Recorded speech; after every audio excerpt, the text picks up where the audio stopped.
Hi guys, so you may have seen in a recent video I had to go at doing a resin diorama, and while it wasn't a complete success, it also wasn't a complete fail.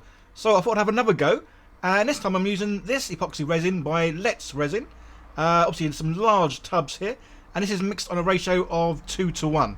So I'm going to have a go at making another epoxy resin diorama, and well, we'll see if we can learn from our mistakes from before. So obviously I need to sort of work out what I'm going to be building, making, and I fancy something sort of sci-fi-ish. And yeah, it's a company I use quite a lot of times, Print Minis. I'll leave a link down below. And they do an awesome array of, well, as you can see, miniatures, terrain, vehicles, all kinds of stuff. Very much Necromunda, Mad Max style stuff, and yeah, absolutely love it. And you'll see me do quite a few sort of dioramas with a lot of their stuff. As I say, it's great to be able to mix and match stuff. But something that caught my eye, and it was this lovely looking chap, the Skullbot. So yeah, I fancied making him sort of encased in a, well, a prison of some sort. So using the good old Sonic Mighty 8K by Phrozen, this is what I'm going to use to print out all those lovely parts on. Unfortunately, at the moment, I still don't have any sort of, well, anything that I can do some hyperlapse video of this with, which is a bit of a shame. Because obviously this is a nice sort of big build, so it would have been good to have seen this, well, sort of do its business in a few seconds. So unfortunately you can just watch a little bit here, going up and down, nice and slow, although I've speeded this up a little bit. So I've been using this printer by Phrozen for, well, at least the last couple of months, and yeah, awesome little printer. And as you can see, yeah, I have cut the front half of the cover off, but this is purely to make it easier to, well, gain access to the prints. So normally when it is printing, yeah, the cover is definitely on. And I've been using printers for the last 3 years, and yeah, I'm still amazed that you can actually make your own sort of toys, bits and pieces, well, in your own place, which is just awesome. And there we go, yeah, everything's come out looking good. You can still obviously go for a bit of a clean up and a cure, like, so we'll get that done. And there we go, all the bits ready to, well, to assemble. So this is another reason why I love old Print Minis stuff. It's very modular, and you can build things, well, however you want, and mix and match stuff, which is just great. So I'm using one of their containers as like the main sort of crux of this diorama, and yeah, I say I'm going to attach the old well, I'm not too sure what this thing is, like a skeleton bot kind of what's it. Yeah, so he's going to be like floating in the middle.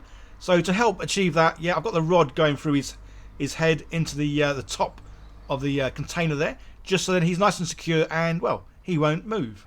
And as you can see there, yeah, I'm using some UV resin, again by Let's Resin, just as a great way of securing things together. It's kind of like using it as a glue, really, because obviously it bonds instantly under the UV light, which is just awesome. And then, yeah, I've got to say, I printed out loads of bits. I had a rough idea what I was going to build, but sometimes I kind of sort of change my mind or add bits as I go. So a lot of the bits I printed out, yeah, probably won't get used in the final bit, but it's always good to have, well, extras.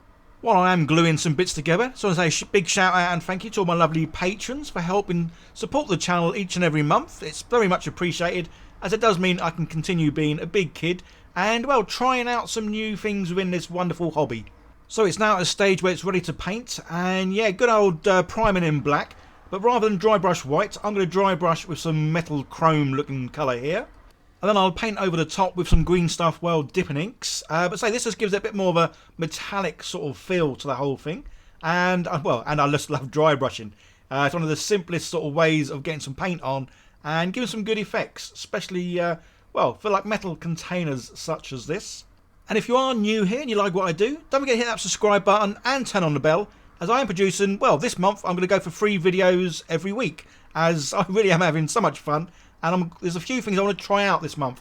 Definitely more resin dioramas, and messing about with some silicone as well. So yeah, keep an eye out for all that kind of stuff. So the painting on this was fairly simple. On the inside, yeah, keeping it mainly sort of silver metallic looking. Just a few little areas I just wanted to paint. Kind of wanted these to look like, well, sort of tiles on the floor. As any kind of diorama I've seen that's got aliens in it always seems to have like the old white tiles. Yeah, I don't know if I'm going to make it look a bit spooky or like it's in a doctor's hospital or something. I'm not too sure. But yeah, a few little areas to paint, but not too much. And with the actual creature itself, because I'm going for the sort of shiny metal look on the outside, the creature I end up going mostly kind of a bronze colour, just to make him stand out a bit. But yeah, so for the outside of the whole thing, painted a good old dipping inks, good old green, just because, well, I like using green. And yeah, so keeping a bit separate at the moment, just makes it a bit easier to sort of get into, well, the nooks and crannies and the inside of the little container here. But yeah, love these containers. And the great thing obviously with the 3D printer, you can print these whatever size you want. So I've actually made mine a little bit bigger than the normal sort of size they would be, just because, well, I wanted to make a bit of a larger sort of diorama. And then yeah, the little creature inside, obviously just to finish things off, I've gone for a good old wash over everything, trying to make him look really dirty and, well, just grungy and nasty really. And I'm kind of going to do the same with the interior of this this little chamber. And yeah, something I love using, dirty down rust. This stuff is magic in a bottle. You'd have seen me use this quite a bit, as it really does work so effective, but it's so easy. So as you can see, I've given the bottle a good old shake, because you really need to shake this like nuts. So I poured some in the lid, so that's going to go on nice and sort of thick. And I've got some water there just to sort of go on, dilute it down. This helps as well get some streaks happening. But the great thing with this dirty down rusty is you kind of want it sort of a variety of it. So some of it's really sort of like full coverage, and some of it is very watered down. So when this does dry and it goes all nice and rusty, you get a good variation in, well, how the rust looks. And obviously the other thing I love using, yeah, and that's good old lights, little LED lights. You get a pack of about 12 of these for about £9 off Amazon, which is just awesome.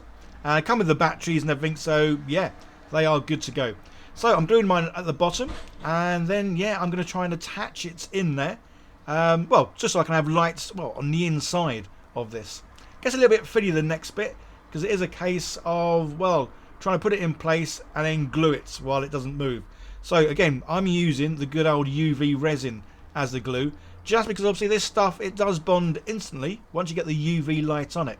And the fact that the whole inside of this chamber is going to have resin, then yeah, you won't even see these bits of UV, which is just awesome.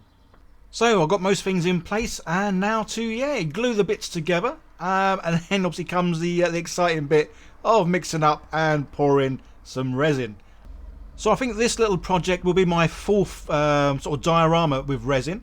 And I'd like to think each time I am getting that little bit better. It is like one of those learning curves. The more you do it, the more mistakes you make, the more you, well, hopefully then don't make that mistake in the next one. So yeah, everything's good to go. I'm going to put the back on. So the one thing I normally have problems with, and that's air bubbles. And generally it's obviously air trapped behind stuff that then comes out. So as that has happened quite a few times, I've decided now any areas that have got well, there's like air behind, or there's a gap behind these little tubes, which will obviously cause an air to be there, and then might make bubbles come out.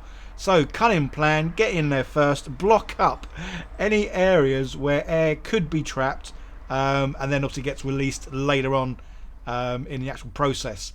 So doing the same again with the back piece I'm putting on. I'm gluing it, but I'm also putting some resin on the inside.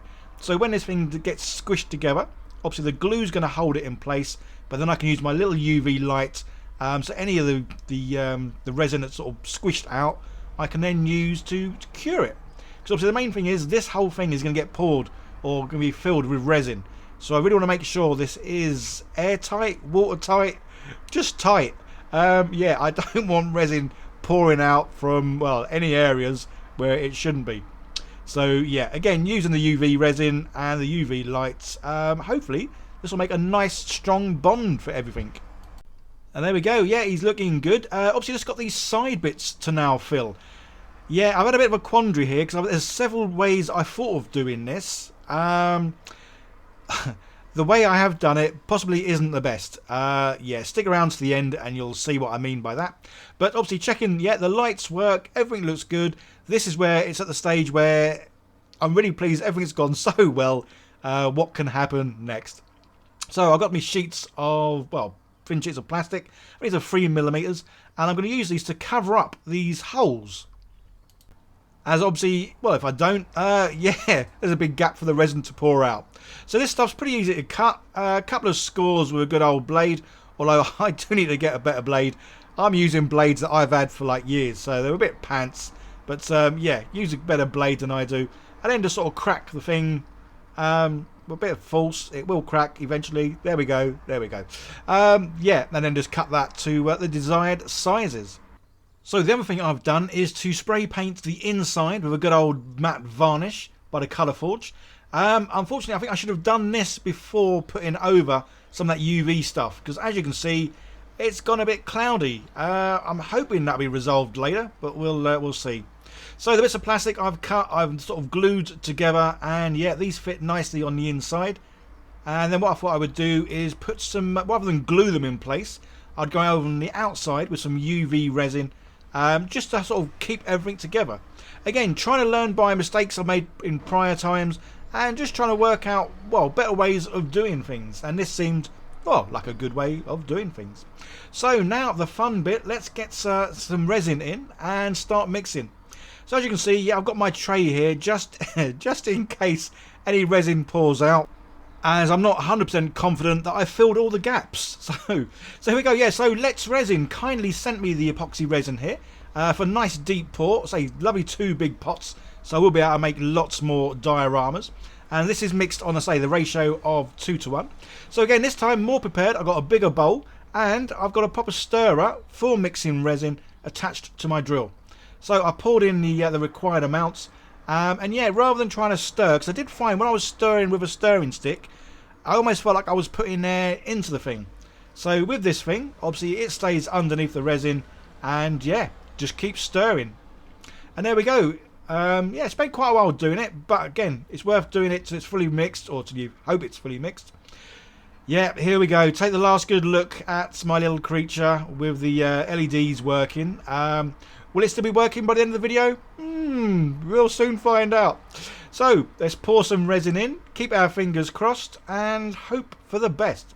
So again, I'm trying to pour in now from one area, as again, I've had lots of people sort of say, yeah, don't move it around, just pour from one area, typically against a wall or an edge or a side.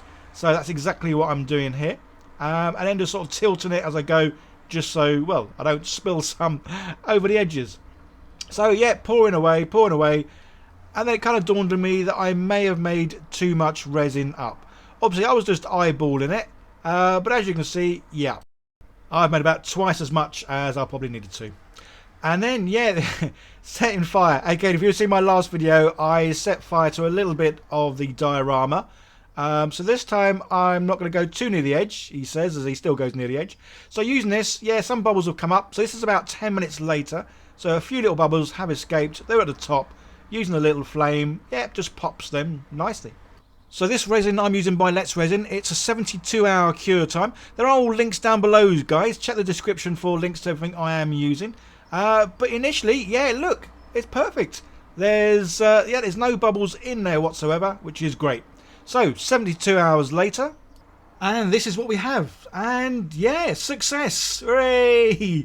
Yeah, it's come out really well. I can't really see any bubbles in there. It hasn't leaked out the sides or the back, and the LEDs still As I say, work. I did have a few sort of techniques in mind of how I could have done this it. Has worked this is the one I went with. I kind of wish 72 now hours, obviously quite a long I time had to done wait, some of the but other options. it's worth I was waiting thinking for of, if it's going to come out this, and work perfect. Yeah, so it now was to harder take these than I bits thought. off, which Obviously, is my clear, next the UV kind of resin dilemma. I've done around the sides, that pops off nicely. Obviously, I'm being tentative here because I'm using a scalpel, and obviously I don't want to cut myself. Yeah, famous last words that, because in a mo you might see me cut myself. So the UV stuff comes off well, but then trying to pull off the actual plastic sheets, yeah, these didn't want to budge at all. Obviously they had adhered to the epoxy resin on the inside, but I was hoping, because these weren't sort of glued in, they would just come out. So yeah, go to the next tool, good old hammer. Yeah, that doesn't work very well either. So on the other side, no hammer, just my hands, and bosh, same thing. Now, well, if I had any hair, I'd be pulling my hair out now. But yeah, so I kind of cut myself on that bit. Didn't thought I'd cut myself too much, but then it started gushing out. So at this stage, it really was a case of, well, let's just get this stuff off however I can. And as you can see, yeah, this is like a bull in a china shop now. But it was that case of, I've started, I've got to keep going. Got most of the stuff off, but as you can see, yeah, chip this thing to, well, whatever. So giving it a bit of a sanding, and then trying to sort of, well, make the best of what I've made a mess of. Yeah, just by obviously repainting some bits, and then yeah, trying to get it back to, well, looking half decent. So to try and clear up all those well, rather messy scratch marks, I thought I'd have a go using the UV resin again by Let's Resin, because typically whenever you put the resin over something, especially if you've been sanding it, it seems to bring it back to being nice and, well, crystal clear. So as you can see here, yeah, it's not doing too bad a job. Obviously it's not going to make it perfect because there are some scratches that go, well, a bit deep, but on the whole, yeah, it's brought it back looking a whole lot better. So rather than being a dog's dinner, it looks like a good bit of battle damage now. So yeah, on the whole, I am very pleased with how this has turned out. Again, learning lesson for me. And the more times I use resin and cases or end cases for resin, yeah, the better I'll get. So on the whole, definitely a big thumbs up. Enjoyed making this. Don't forget to check out all the links down below, guys. Check out Let's Resin because, well, there's clearly worked. Awesome here. Don't forget to leave some comments down below. Let me know what you thought of this video, what you want to see me do in the future, all that good stuff. And don't forget to like, share, subscribe. And yeah, just be happy, guys. Okay, hope you enjoyed the video. I'm off now to make some more mess. I'll see you in the next one. Bye for now.